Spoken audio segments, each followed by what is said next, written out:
Dobrý deň prajem, volám sa Peter Humaj a už 18. rok som súčasťou kolektívu vývojárov aplikačného servera reálneho času D2000. Zaoberám sa najmä komunikáciami, databázami a archiváciou. Dnes by som vám rád povedal o najdôležitejších novinkách z oblasti komunikácie. Opäť sa rozšírila množina zariadení, s ktorou D2000 vie priamo komunikovať, a teda rozšírila sa aj použiteľnosť D2000. Takže, čo máme pre vás nachystané? Prvým komunikačným protokolom je protokol General Electric SRTP. Požiadavka naň prišla od jedného z našich OEM partnerov.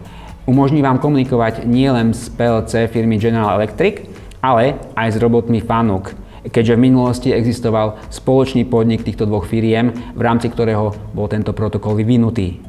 Komunikácia prebieha cez TCP spojenie a podporuje prístup k viacerým pamäťovým oblastiam PLC. Prístup do nich je možný po bitoch, bajtoch, prípadne po dvojbajtových registroch. Na obrázku vidíte zdôraznené typy analog input, analog output, čo sú dvojbajtové celé čísla. Podobne sú zvýraznené registre, to sú tiež dvojbajtové celé čísla, ktoré je možno interpretovať po dvojiciach ako dvojbajtový integer či reál, alebo pristupovať k viacerým registrom za sebou ako k reťazcu. S tým, že každý register obsahuje 2 bajty. Adresa je v tvare, ktorý vidíte na obrázku. Memory area, position, string length, count. Na začiatku je možné zadať plusko, hovorí to o tom, že dáta sú interpretované ako kladné číslo. Pokiaľ plusko zadané nie je, dáta sú interpretované ako číslo so znamienkom.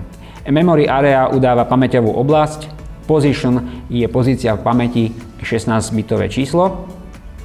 String length, pre typ pamäte registre je možné interpretovať 2 bajty registra ako dvojznakový reťazec, ako som už spomínal, a teda string length udáva počet znakov reťazca. Položka count sa udáva, ak je nakonfigurovaný cieľový stĺpec štruktúry a umožňuje pomocou jedného meraného bodu načítať viacero hodnôt do štrukturovanej premennej.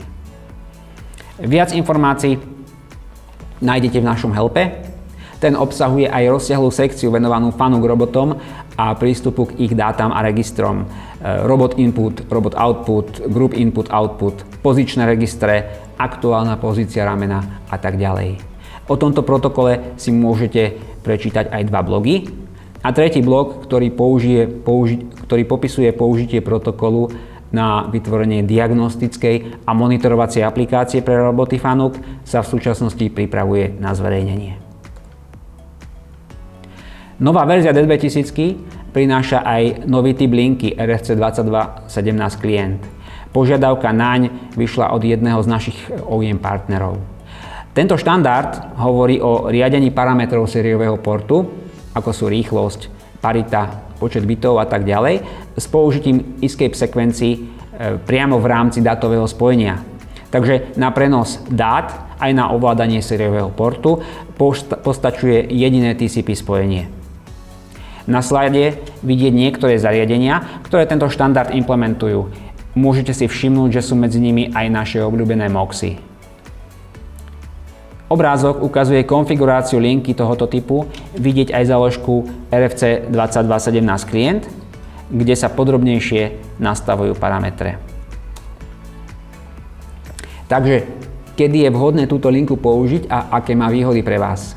Ak protokol vyžaduje zmeny rýchlosti alebo iných komunikačných parametrov, napríklad štandardy pre komunikáciu s elektromermi DLMS COSEM a IEC 6205621. Toto dokážeme aj s pomocou virtuálneho sériového portu, či v prípade endportov pomocou linky Moxa IP Serial Library. Výhodou tejto linky RFC2217 je to, že nepotrebujete pre ňu ďalšie žiadne ovládače ani knižnice od výrobcu.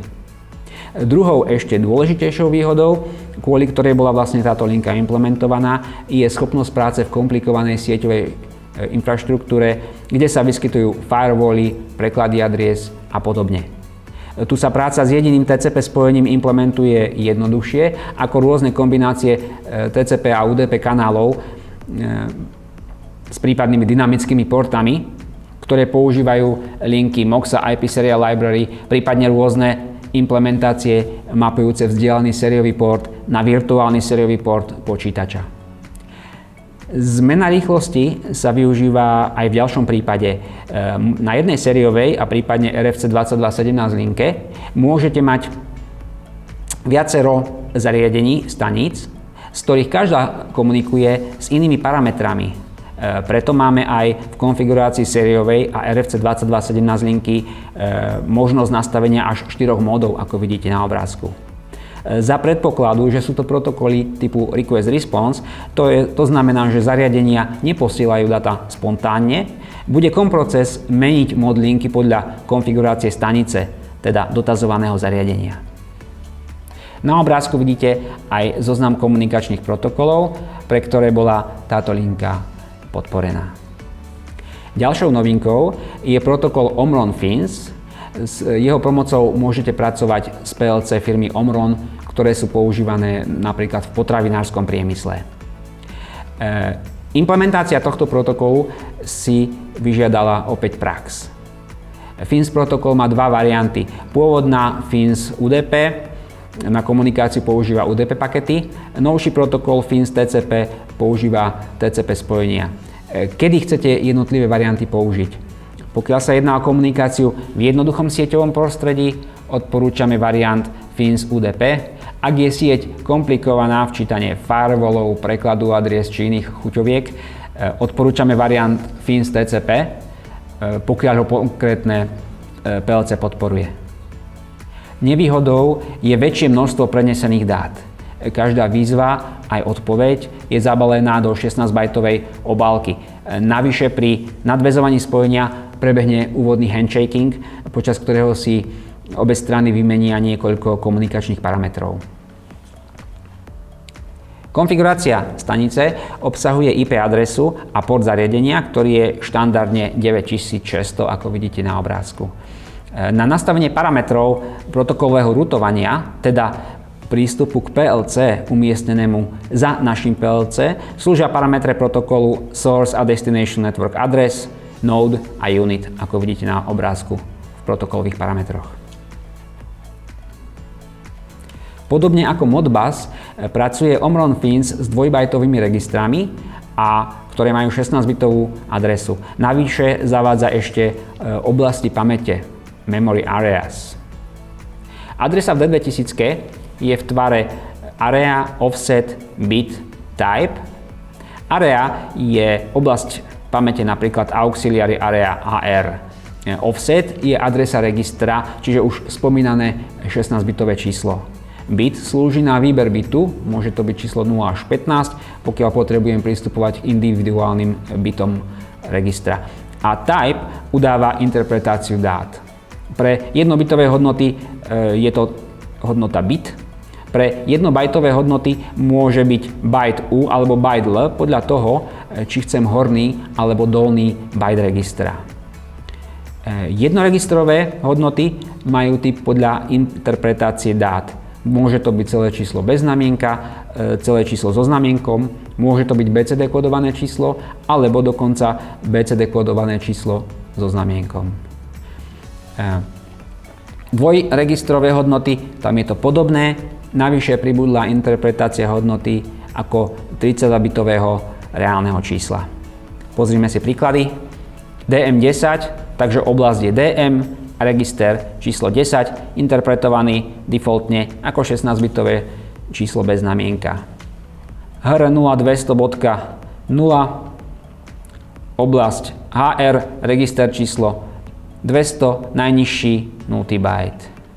DM mriežka 20, float, oblasť DM, ďalej je mriežka, to som nespomínal, mriežka umožňuje zápis hexadecimálneho čísla, hexadecimálne 20 je teda dekadicky 32 a interpretácia ako 32-bitové reálne číslo, takže sa pracuje s dvoma registrami, prvý je s adresou 32 a druhý je s adresou 33. Ďalším protokolom je protokol Siemens Simatic 3964R CV. CV znamená Control Web. Týmto nechcem robiť reklamu našej konkurencii, vysvetlím. Tento protokol môže pomôcť pri nahradzovaní existujúcej Control Web aplikácie, ktorá komunikuje so Simatic S5 alebo novším S7, aplikáciou postavenou na D2000 technológií. Existujúci sériový protokol Simatic 3964R na čítanie dát zo Simatic PLC, ako som spomínal, zo starších S5 aj novších S7, ktoré sú vybavené sériovým komunikačným rozhraním, bol totiž Control Webom použitý tak, že zadefinovali proprietárnu hlavičku, ktorú vidíte na obrázku. Pomocou nej si dokážu vyžiadať aj zapísať konkrétne dáta z konkrétneho databloku. Keďže datablok je špecifikovaný 1 bajtom, tento protokol je obmedzený na databloky 0 až 255. A data, ktoré sú prijaté a nasledujú túto hlavičku, je nutné interpretovať tak ako v protokole Siemens Simatic S7 ISO on TCP. Tento nový protokol je teda hybrid vzniknutý skrížením 3964R a protokolu Simatic S7 ISO on TCP. V súčasnosti je podporené iba čítanie pomocou tohto protokolu.